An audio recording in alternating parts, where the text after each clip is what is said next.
What's going on? Appreciate you stopping in. Something different about this video than every other video I've ever recorded on my channel. See if you notice it. Put it in the comments below if you do. You've been here a while.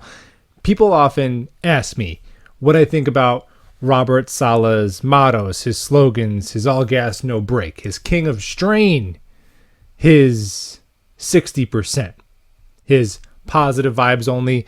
And my response is, I don't really think much about it at all. I don't really care. Because if Robert Saleh and the New York Jets are out there winning games, I'll buy t-shirts with the slogans on there for sure. And if they're not, the jokes are going to write themselves. They'll just become punchlines. And it's interesting that Robert Saleh picks these quotes like the 60% quote, which is a Navy SEAL oriented quote coming from the guys like Jocko Willink, David Goggins. Love both of those guys. Read most of their books. Talking about Jocko, great book he writes called The Dichotomy of Leadership. I'd recommend a copy to everyone. And he has a quote in there. And it says, quote, "There are no bad teams, just bad leaders, period, unquote." Again, quote, "There are no bad teams, only bad leaders," unquote. That's another principle that a lot of Navy SEALs live by, the principle of complete ownership. So that's the one that Robert Saleh is going to have to tether himself to this year. It's time to win some games. And I'm sick of being portrayed as negative towards Robert Saleh, Joe Douglas, Zach Wilson, because I expect them to be competitive. Having high expectations of someone is the biggest compliment you can give them. You know, I have Jets fans all the time. Why don't you believe in this coaching staff? And then they tell me it's fine if we go out there and win 6 games. No, it's not. No, it's not. Win some games. I don't want to hear about young team, rebuilding team. It doesn't matter. Old team. At some point in the NFL, you know what kind of teams there really are? Fundamentally, good teams and bad teams. Pick one. Pick which one you're going to be. Go be a good team. Because the youth is not an excuse. Well, our offensive line that's average age is 30. Our defensive line that's every starter has 3 to 5 years experience all in their prime. Our top 2 linebackers in CJ and Quan, who have 15 years experience combined.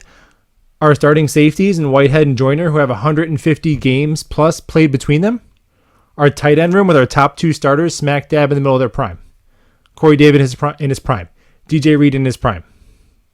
And then the young guys, which we have a few young players playing big roles, right? The rookies this year.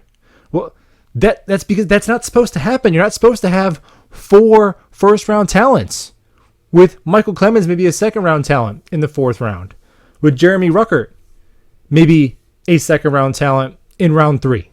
So let me get this straight. Now the Jets hitting the lottery of draft capital and adding a lot of guys who are going to be an injection of talent who can help this team right now. Now they're a reason why we can't win? Give me a break. Look at what some young and coach and quarterback, right?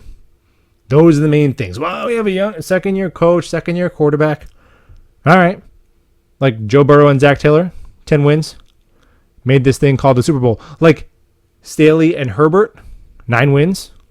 Like McDermott and Allen in their second year, 10 wins. Like McVay and Goff in their second year together, 11 wins. And even Kyler and Kingsbury, 8-8. Sirianni and Hurts, 9 wins in the playoffs.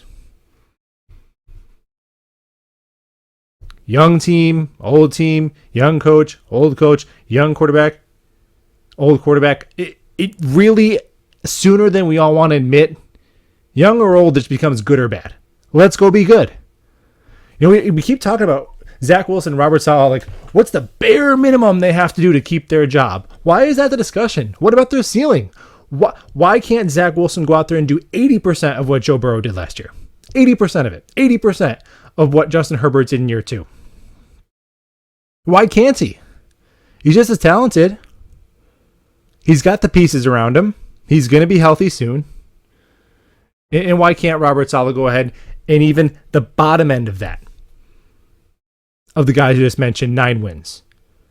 All right? If you're not McVay and Taylor, you're not in the Super Bowl, fine. But 9 wins? Can't win 9 games? And then maybe you say the schedule, which There's some tough games, but I mean, starting in the division, we faced Miami twice, who none of us think their quarterback is any good, and they have a rookie head coach. And the Patriots, who clearly have the worst overall roster in the division, and their offensive coordinator is like a defensive coordinator. Good luck with that. Matt Patricia calling plays. Yeah. Have you seen how Mac Jones looks this preseason? And we put Mitch Trubisky, Jacoby Brissett, Tua twice, Mac Jones twice, Justin Fields, Trevor Lawrence, Jared Goff, Geno Smith, Zach Wilson. Go be better than those guys. Go be better than them, because you can be. Like, why is there some rule that Zach Wilson can't be really, really good this year? Like a dozen other second-year quarterbacks that I can name off the top of my head. Go be better than those guys and go win us those games. That's it. That's it. You know, the poverty mindset of having to go into a season as talented as we are and layer brick upon brick of every single excuse we can dig up. I'll know I'll read them in the comments below. You can't compare them to this team because that team had... Okay, yeah, that team was good. That team was good. Go be good. We'll talk ball soon.